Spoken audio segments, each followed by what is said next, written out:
dando continuidade então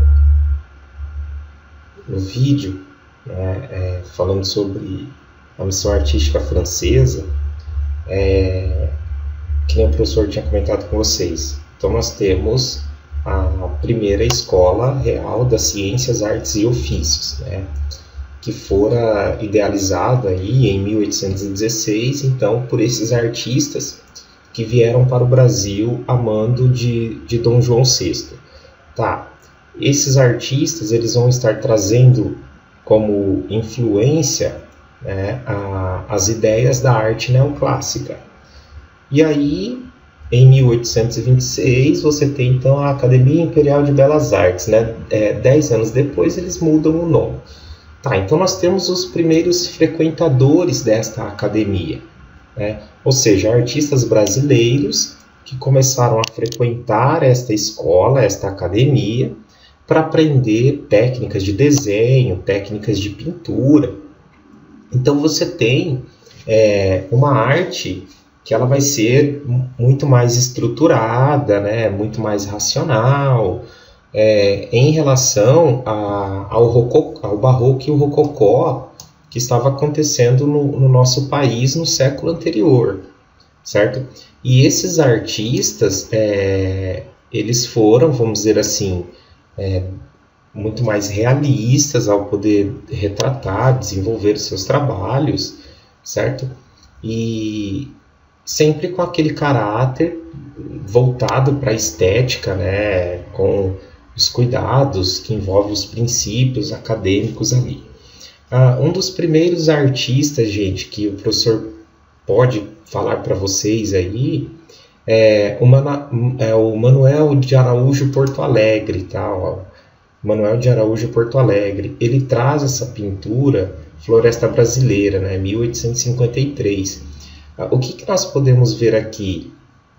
Que o artista ele trabalha a exuberância, né, da floresta brasileira, as árvores, o detalhe das folhagens, cipós que crescem e se misturam, né? Nós podemos ver ali os dois personagens que nos dão a ideia das dimensões, né, das plantas, da região que ele representou.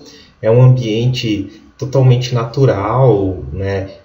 Quando você olha assim, você tem um impacto, né? Parece ser um exagero, né? Aos nossos olhos, aos olhos do observador, que está acostumado com os dias de hoje, né? Você não tem acesso a esse tipo de cenário, né? Esse tipo de imagem, né? Então, você pensa assim, pô, isso daqui é o retrato de um Brasil do século XIX, né? Um Brasil que estava sendo desbravado ainda, que estava sendo, vamos dizer assim, construído, né? Então você tinha essas florestas que rodeavam, que permeavam o nosso país, com árvores centenárias. Então você tem esse cenário que para nós hoje é algo, né, vamos dizer assim, totalmente incomum, tá? Um outro artista que vai também frequentar esta academia Imperial de Belas Artes é o Agostinho José da Mota. Eu coloquei aqui um trabalho para a gente poder ver. Aqui você tem ele trabalhando, né,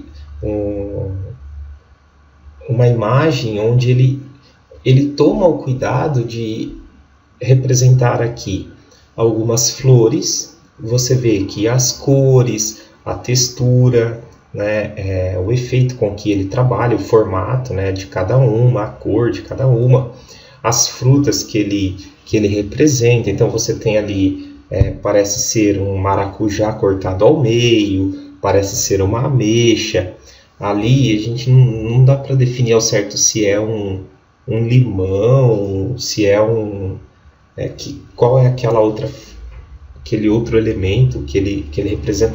Mas você vê que ele toma todo o cuidado, né, com relação às cores, com relação à textura, ao formato. todos esses artistas, quando ele segue esse perfil acadêmico, ele tem, né, esse cuidado. Depois nós vamos encontrar um outro artista também, gente, que é bem conhecido por vocês, né, que vai ser o Pedro Américo, né? Pedro Américo, ele vai desenvolver uma pintura que abrange temas bíblicos e principalmente históricos, né? Assim, desses trabalhos dele, né, desses trabalhos do Pedro Américo, um dos mais famosos é esse daqui, né, Independência ou Morte. Nesse trabalho dele, você vê que ele retrata, né, um grande acontecimento, né, que envolveu a história do nosso país. Só que aqui é claro que a tela, né, ela foi... Nós sabemos que a independência do Brasil vai acontecer em 1822, né, e 66 anos mais tarde ele pinta, né, essa tela. Então, é claro que nós vamos encontrar aqui vários erros, né, ou vamos dizer assim, algumas partes são idealizadas, tá, pelo artista, então ela não segue, não é fielmente. Pô, será que ele estava lá no momento em que a cena aconteceu? Né? Então, é um trabalho que retrata, né, que registra aí um grande marco, né, na história do Brasil, que é a independência em 1822, e 66 anos mais tarde ele vai desenvolver esse trabalho. Tá? Um outro cara que também frequentou a Academia Imperial de Belas Artes foi o Vitor Meirelles. Tá? Aqui o professor colocou a primeira missa no Brasil. Então, o Vitor Meirelles, ele vai trazer como tema, né, fatos, vamos dizer assim, também históricos, né, também a questão religiosa. Então, assim, você vê que esses artistas, eles seguiam mais ou menos uma mesma linha, né, de tema. Tá? Então, aqui, ó, você tem a primeira missa, né? Olha só, quem são os personagens, né, que envolvem a tela, a cena? Os índios, né? Você vê a comunidade indígena aqui retratada por ele. E depois, nós temos um outro trabalho dele, Moema, e depois um outro cara bem que eu particularmente gosto bastante também do trabalho dele, é o Almeida Júnior, tá? Que também foi frequentador, né, desta academia. E, gente, ele retrata, a maneira como ele retrata o cenário brasileiro, como ele retrata o tipo físico do povo brasileiro da época, a arquitetura, os detalhes, é fantástico, né? Se a gente for olhar, olha só, um trabalho que eu gosto muito dele é esse daqui, o Caipira Picando Fumo, né? Ele retrata muito bem, né, o tipo físico do povo brasileiro, né? A origem, vamos dizer assim, do nosso, da nossa história. Tá? Então, olha só, o violeiro, né? Você vê a arquitetura, né? Aquela casa feita com barro, você vê, olha só, esse violeiro aqui, a camisa xadrez, a viola, o chapéu. Então, assim, é bem típico, né, da nossa cultura, vamos dizer assim, ou da nossa história. Aí nós vamos encontrar no Brasil artistas independentes da missão artística francesa que vieram por conta própria, né, que ficaram, que souberam desse país, de um clima tropical, de uma luminosidade fantástica, de cores exuberantes. E aí esses caras começaram a vir, né, para o Brasil. Um deles, gente, é o Rugendas, tá? O Rogendas, ele vai desenvolver um trabalho muito semelhante, muito parecido com o do Debré. Ele até fez um trabalho parecido, né? Só que o dele se chamou Viagem Pitoresca através do Brasil. Ele saiu registrando, documentando o cenário, a fauna, a flora, né? A vida, o costume do povo brasileiro da mesma forma como fez o Debré. Tanto é que o trabalho dos dois é muito semelhante, tá, meninos? E aí você começa a ter, então, a superação do academicismo. O que seria a superação do academicismo? Artistas como Belmiro de Almeida, Benedito Calixto, Eliseu Visconde, que foram frequentadores desta Academia Imperial de Belas Artes, assim como os outros artistas que o professor acabou de mostrar para vocês. Só que esses artistas, ganharam bolsas de estudos e começaram a ir para a Europa. E quando esses caras chegaram na Europa no fim do século, depois da segunda metade, né, do século XIX, o que os caras perceberam? Que a Europa já estava vivendo aqueles movimentos modernistas, né? Impressionismo, neoimpressionismo, pós-impressionismo, expressionismo, enfim.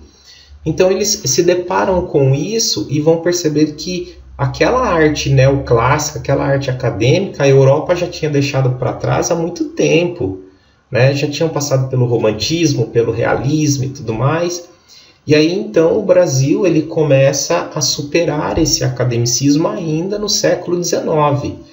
Deixa eu colocar um exemplo para vocês aqui, ó. Efeitos do Sol, Belmiro de Almeida. Esse trabalho dele é o quê? É um trabalho que remete à influência do impressionismo, né? Então, esses artistas brasileiros, quando eles começaram a retornar para o Brasil, né, no século XIX, no fim do século XIX, o que eles trouxeram na bagagem? A influência dos movimentos modernistas, né, que começavam a pleitear ali as ideias das vanguardas europeias. Então o Brasil ele vai começar a se modernizar no fim deste século XIX, né, com estes artistas que frequentaram a Academia Imperial de Belas Artes, que foram para a Europa e quando chegaram lá, eles perceberam que a arte neoclássica, a arte acadêmica, já não tinha forças, né? E aí os artistas estavam com um ideal muito mais livre, né, com propostas bem espontâneas. E quando eles retornam para o Brasil, então eles vão retornar com essa influência, né? Então o Brasil ele começa a superar esse academicismo. Nós podemos citar então Belmiro de Almeida, Benedito Calixto, Eliseu Visconde, né? Que vão ser estes artistas. E aí você começa a ter uma reviravolta no cenário artístico brasileiro, né? Com esta superação do academicismo, quando você tem a virada do século XIX para o século XX. Tá? E aí, o que nós vamos ver na próxima aula? A Semana de Arte Moderna Brasileira, que isso começa, né, a trazer novas ideias, novas propostas. Beleza, gente? Espero que vocês tenham entendido e até a próxima aula.